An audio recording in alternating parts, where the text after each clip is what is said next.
All right. Hello, everyone. I'm so glad that you all came back to join me.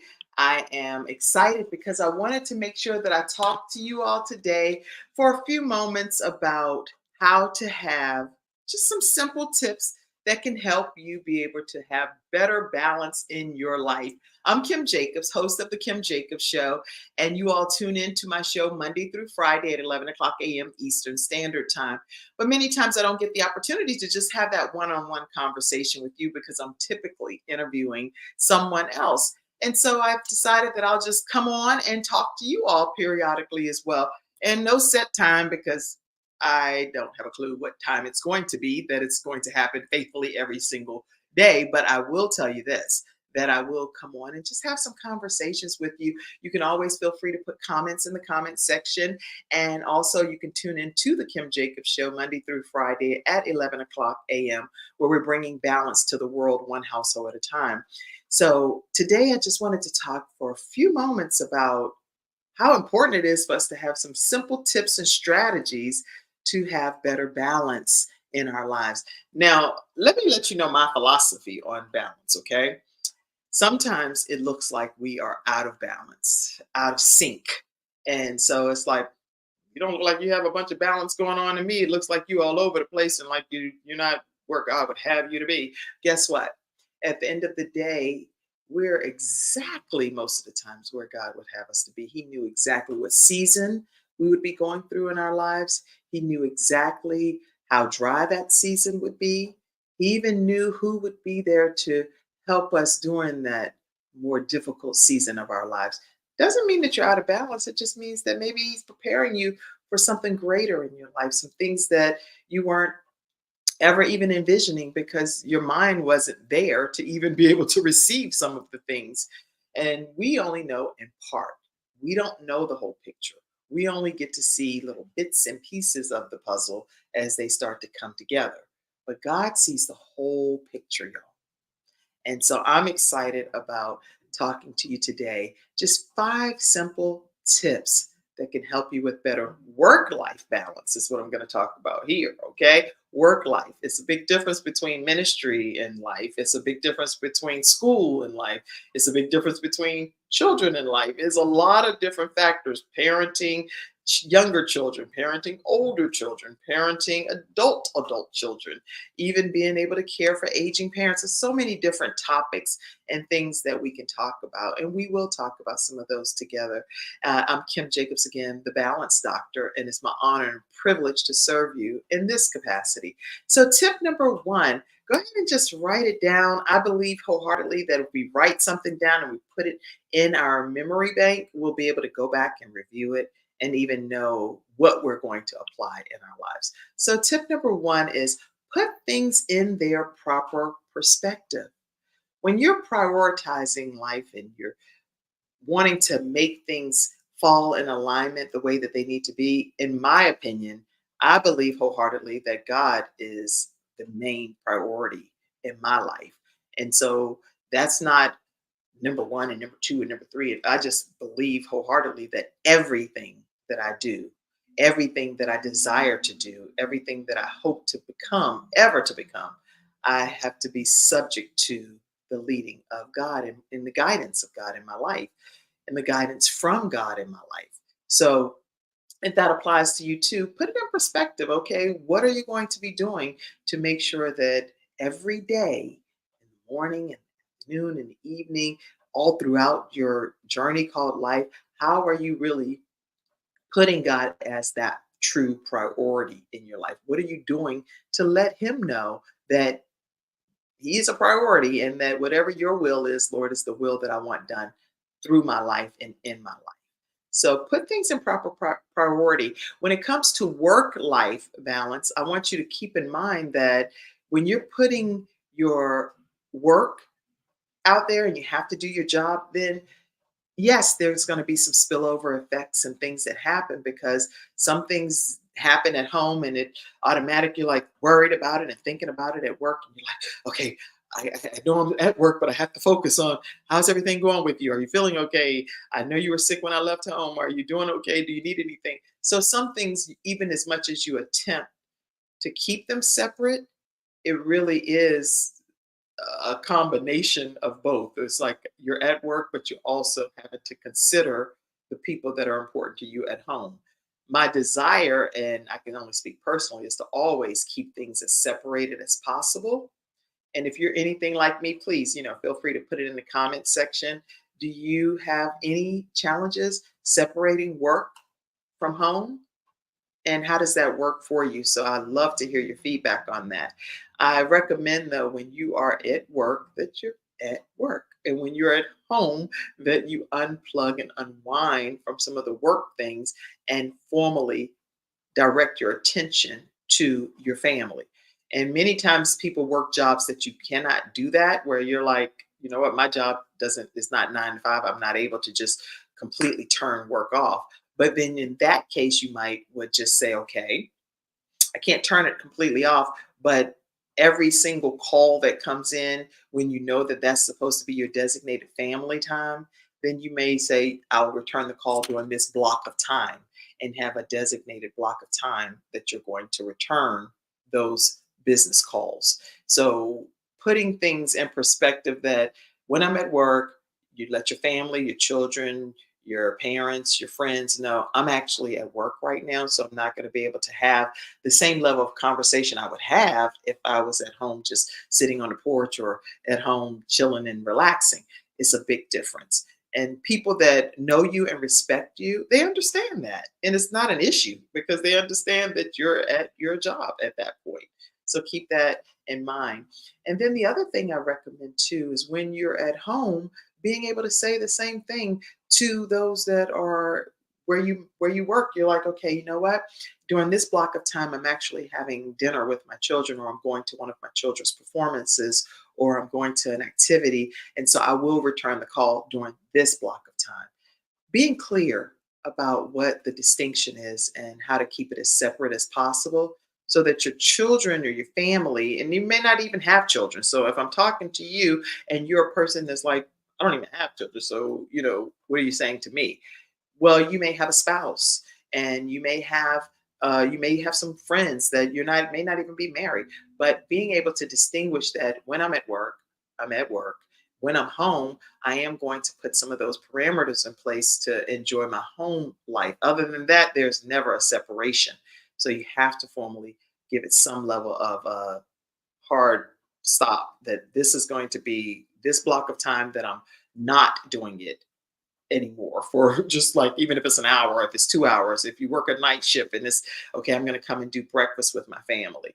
Whatever it is that you can do to be creative and being able to prioritize and put things in their proper perspective. So somebody, make sure you type that in the comment. Put things in their proper perspective. And I'll make sure I copy and put that over in the comments so you'll have it later as well for your benefit.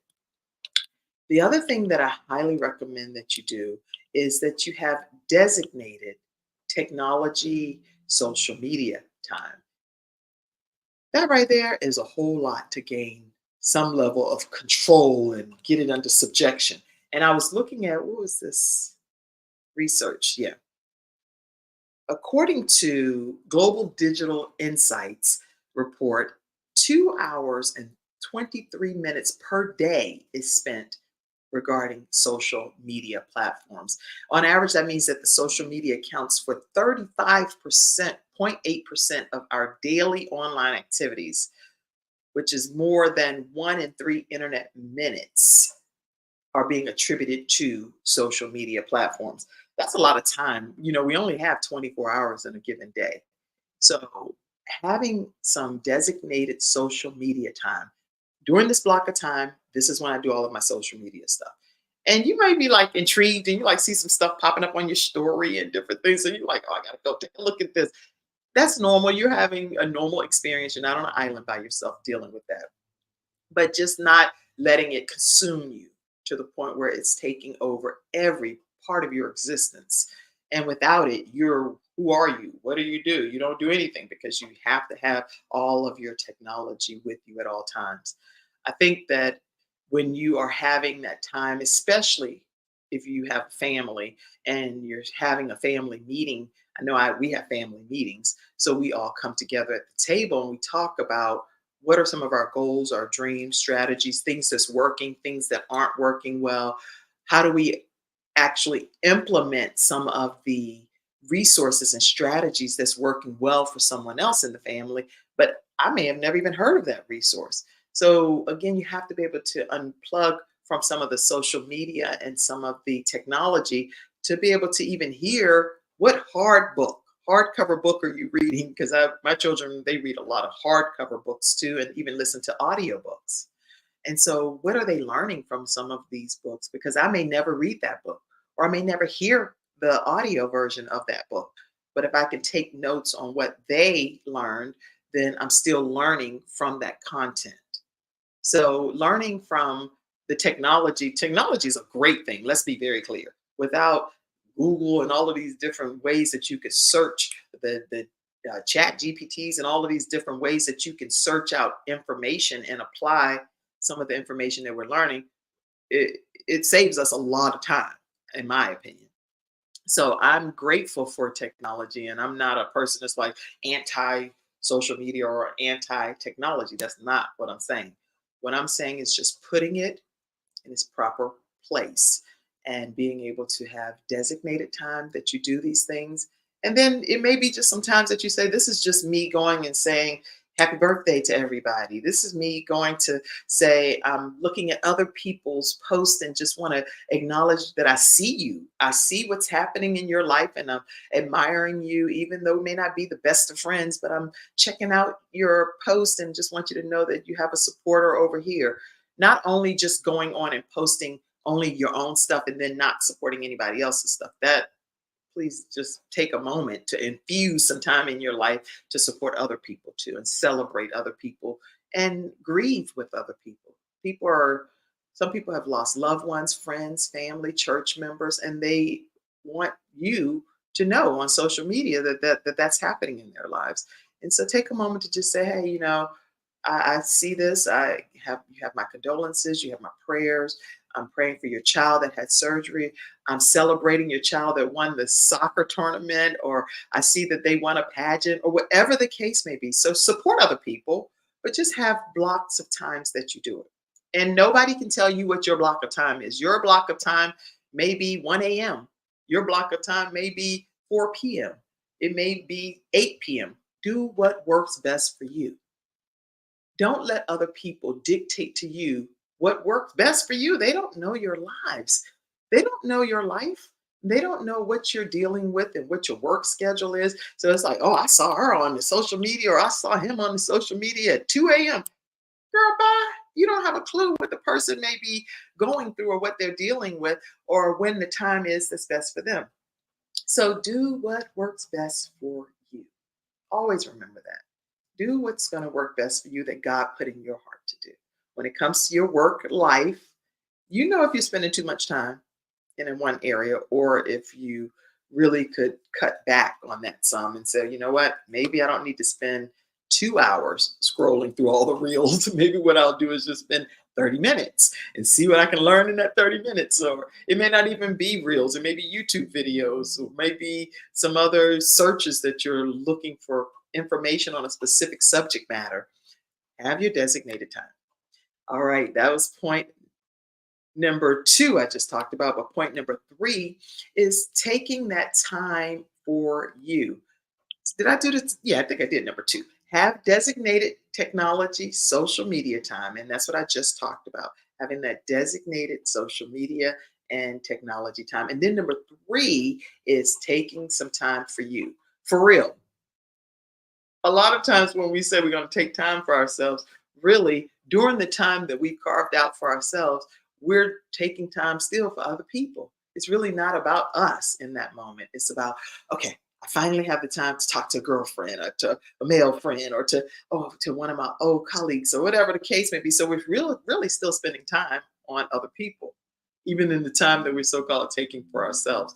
So figure out on your own calendar how you are going to formally put yourself on your calendar and take care of you. That might be taking time to get your hair done, taking time to get your nails done, your pedicure, manicure. Those are some of the standard things that we know about. It might be time that you're taking to just go and do a walk or exercising or taking a nice shower or a hot bath. It may be time that you're getting a massage. It may be time that you are reading a book, that you're just soaking in the sun in your backyard and no agenda whatsoever, just being with you. Now, how does that sound? Just taking time to be with you. There are times, at least at this phase of my life, which never used to happen when I was in my younger years. So I hope that I'm helping somebody that's younger now, that I now will take myself out and go get me some lunch and just fellowship with me. Just with me. How about that? Hi, Kim. I'm Kim. It's a great pleasure to meet you. I don't know that I've gotten to know you at the level that I really want to. So I am so honored to spend this time getting to know you. And most of the times, even when we're spending time with ourselves, we're really never alone because God is always with us. He's always there, watching us, leading us, guiding us, giving us a little nudge to say, Kim, I want you to do something. Do you want to say, Yes, Lord, here am I, send me? Or are you going to be like, I know you ain't talking to me, Lord? Which I must admit that I have been like that in different phases of my life. I'm like, mm-mm, mm-mm. Not hardly. Are you talking to me right now? So I'm just going to act like I didn't hear that. Okay. And keep on doing something else like da, da, da, da, da, da, da, and keep it moving because I just don't think I'm hearing this in my earwaves right. But guess what? When we are obedient to God, things, believe it or not, all start to fall into place. Everything starts to fall into place exactly how God intended for it to be. Because finally, you're taking time for you, which means that you have enough free space to even hear clearly. You can't hear clearly when you have kids crying and somebody need this and that. Oh, what about my school supplies? And what about this? And oh my gosh, are you coming to this or you're not? Or mom, you know I have this going on. It's all kinds of stuff that's happening on a daily basis that take our time and take our effort.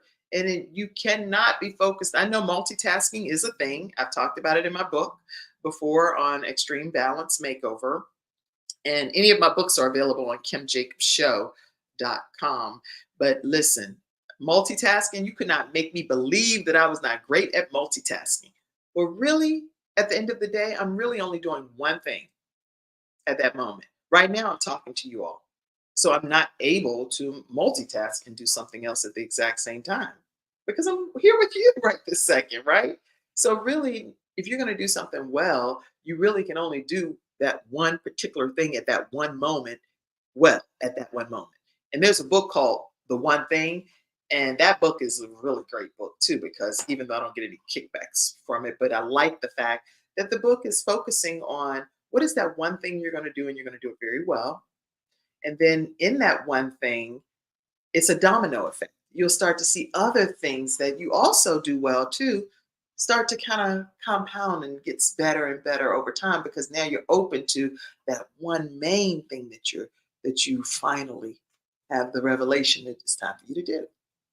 So let God minister to you and let him share with you from a work-life balance perspective, what is the main thing that you really want me doing? I know I have a lot of gifts, have a lot of talents, but what's that one main thing?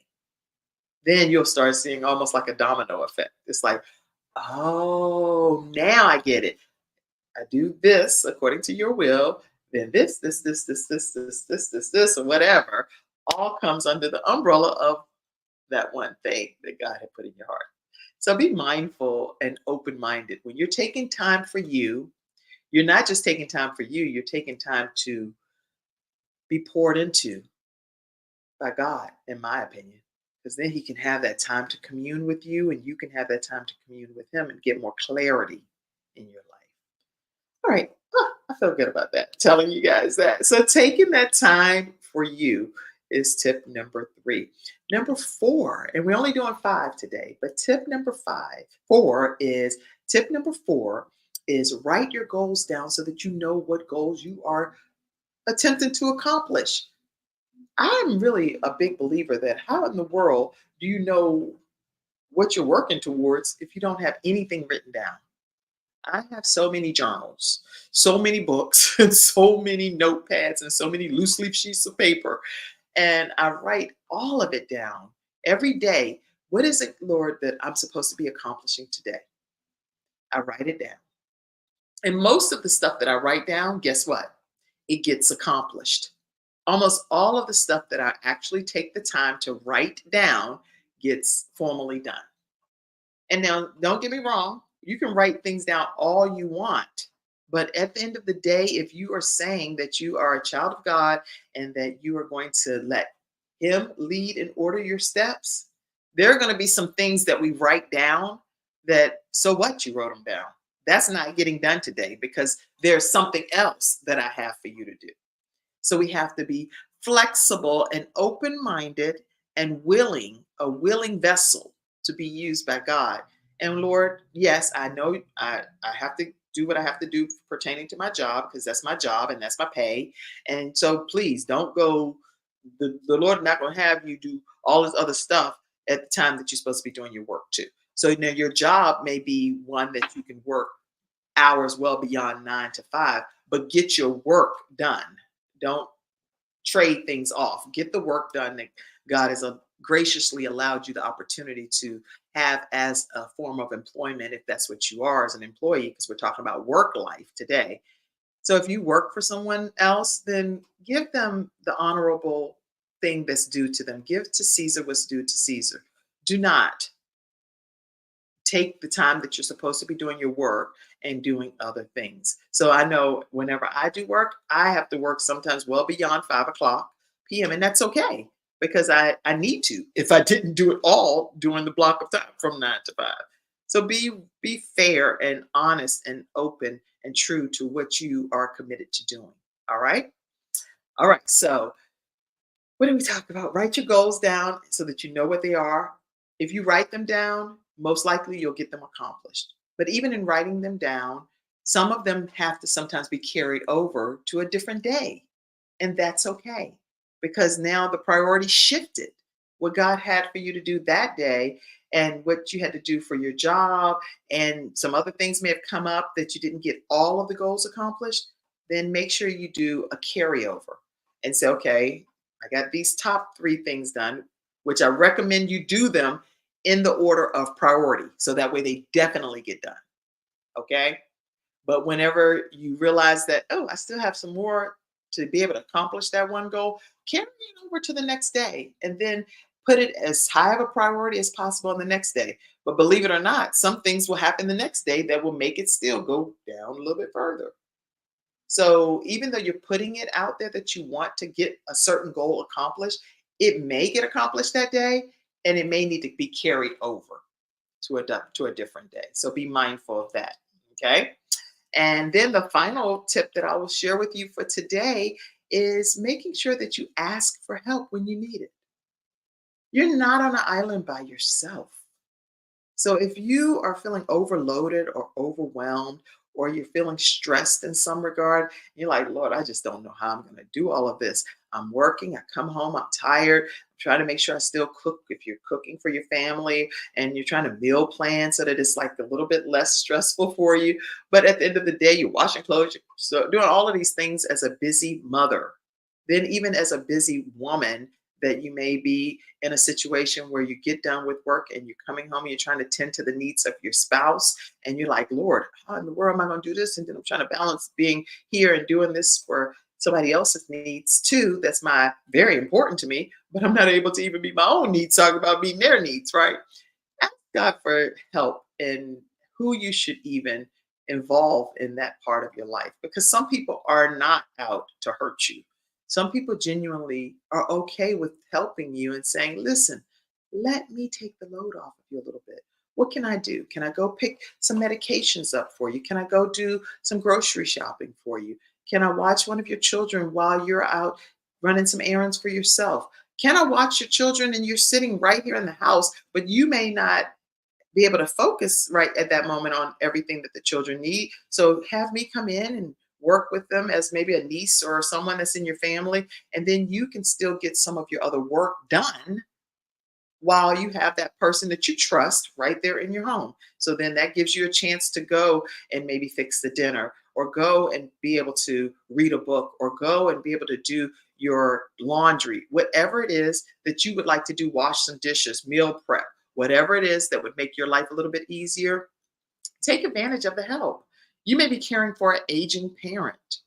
So it's not always just about you having children and that be your lot in life. You may be caring for an aging parent. And if that's the case, sometimes when you come home from work, it's automatic then that people are like, okay, well, you're home now, so you need to take care of your aging parent at that point. But that might be the only time that you have also to get everything else done, because now you've been at work all day. So you might want to have someone come in and help for like an hour right between the time that your shift at work ends and the shift beginning with your parent. Then maybe have someone come in for that 1 hour so you get a little bit more accomplished that day before you start in working with your aging parent. Now, and believe it or not, that gives you just like, whew, it's some mental space, because now you have the capacity to take on more and to do more because you exercise help. You utilize the help that was given to you. And now we'll talk about some other things in the future too. I'm only talking right now from a work life perspective. Utilize the help that you need and pull it in to your life as you need it to be pulled in. Don't just sit there and struggle, be stressed out, sitting in the car for an extra hour, crying your head off because you're getting ready to walk into your home. You don't need to do that. When all you have to do is just maybe get a housekeeper working with you, and somebody comes in once a week and does some cleaning if you can afford that. If you cannot afford that, then maybe you'll give a stipend or something to one of your younger nieces or nephews, or somebody that can come in that just earns an extra few dollars to help you out. Maybe somebody that volunteers. They may not even want any pay. They just see that you're struggling in some regard and they want to come in and help you. So anyway, I'm excited about the fact that we've talked today about just 5 simple tips that can help you when it comes to work-life balance. Tip number 1, put things in their proper perspective. Again, tip number 1, put things in their proper perspective. And when you do that, you'll see a better outcome. Number 2, making sure that you have designated technology, social media time. You need technology. You need social media in a lot of different regards. It's the way that we stay connected with a lot of people. And yes, everybody says, oh, you should go back to only writing letters, but most people don't do that. So we learn about a lot of situations and scenarios from our friends, our childhood friends, our family members, even. Sometimes we're finding out things about family members and what they have going on in life right on social media. So you're going to have some social media time. Just put it in its designated block of time. Number 3, we talked about taking time for yourself for real. What are you really going to do to take time for you? And when are you going to do it? Schedule it. If you don't schedule it, it's not going to happen, most likely. So it just doesn't just by happenstance happen. Number 4, we talked about writing your goals down so that you know exactly what it is that you are desiring to accomplish in your life. You don't accomplish anything that you don't even know. Where's the vision? Write it, make it plain. What are we talking about here? We're just talking randomly off the top of our heads. That's called insanity. Keep doing the same thing over and over and over and over and over and over and over again, but expecting a different result. No, that's the definition of insanity. So we don't want to have that happen when we could just write it down. And then tip number 5, we said, ask for help. And don't be on an island by yourself, but ask for the help that you need. And when you need the help, be transparent and say, I stand in the need of prayer. I stand in the need of help. And I really want you to come and help me. And I believe that you can. So those are the tips for today that I wanted to share with you. Always feel free to put your comments. And also, I want to let you know how you can always be a part of pouring into the Kim Jacobs Show and our program. We offer you the opportunity to partner with us. And to do so, you can always send a Cash App to $Kim Jacobs Inc. You can also go to Venmo at the Kim Jacobs Show. If you use PayPal, paypal.me/Kim Jacobs Inc. And again, that's paypal.me/Kim Jacobs Inc. And you can also join our membership programs, which is motherdreamer.com/join, or you can join our Patreon program, which is patreon.com/The Kim Jacobs Show. All right, everybody, that's the tips for today. Feel free to type your questions or comments, and I'll go back in and review them and answer any that you may have. Thank you so much for being here with me today. I'm Kim Jacobs, the Balance Doctor, and I've enjoyed my time with you. God bless you and have a fantastic rest of your day. Actually, make it a great day, because you can make some days great in your life. I believe that. And even when things aren't so great, you can still have a choice on how you're going to react to some of those situations and circumstances. All right, everybody, have a great one. Bye-bye.